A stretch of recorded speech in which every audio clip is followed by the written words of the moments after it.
मी police आहे, police आमचं काही वाकडं करू शकत नाही, हे वाक्य आहेत एका पोलीस कर्मचाऱ्याचे. आणि हे वाक्य ऐकवलं गेलंय त्याच्याच बड्या अधिकाऱ्याला. धारोर तालुक्यातील घाटपाटी येथील एका हॉटेलवर सुरू असलेल्या दारूच्या पार्ट्या थांबवण्यासाठी गेलेल्या पोलीस उपनिरीक्षकासह त्यांच्या सहकाऱ्यांना धक्काबुक्की करण्यात आली आहे.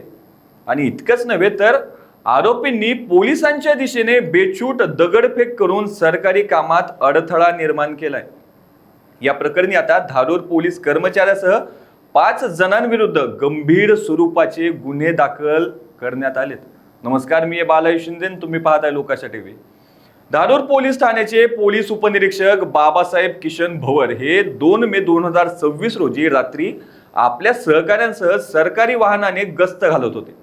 रात्री 12 वाजण्याच्या सुमारास घाटपाटी येथील हॉटेल सह्याद्री सुरू असल्याचं त्यांना दिसलं. यावेळी तिथे अमित तिवारी, राहुल हजारी, सुजय चव्हाण, अमित सद्देवाल आणि मोहन रहिकवाल हे 5 जण दारूच्या नशेत गोंधळ घालत होते. पोलिसांनी त्यांना हॉटेल बंद करी घरी जाण्याची सूचना दिली.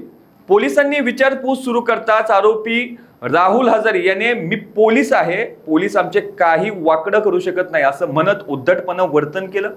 उपनिरीक्षक भवर यांनी आपली ओळख पटवून देऊनही आरोपींनी त्यांना शिवीगाळ केली आणि पोलिसांची गच्ची धरून त्यांना धक्काबुक्की सुद्धा केली. यावेळी रोहित हजारी याने हातात दगड घेऊन पोलिसांवरच धावून जाण्याचा प्रयत्न केला. परिस्थिती हाताबाहेर जात असल्याचं पाहून पोलिसांनी अतिरिक्त कुमक मागवली.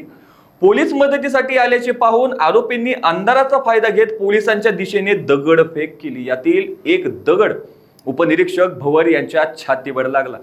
या हल्ल्यात पोलीस अधिकारी थोडक्यात बचावलेत.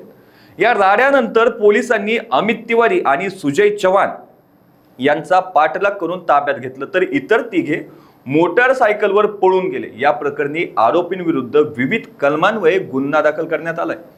पोलीस कर्मचारी काळे यांनी या सर्व घटनेचं व्हिडिओ चित्रीकरण केलं असून तो पुरावा म्हणून तपासात वापरला जाणार आहे.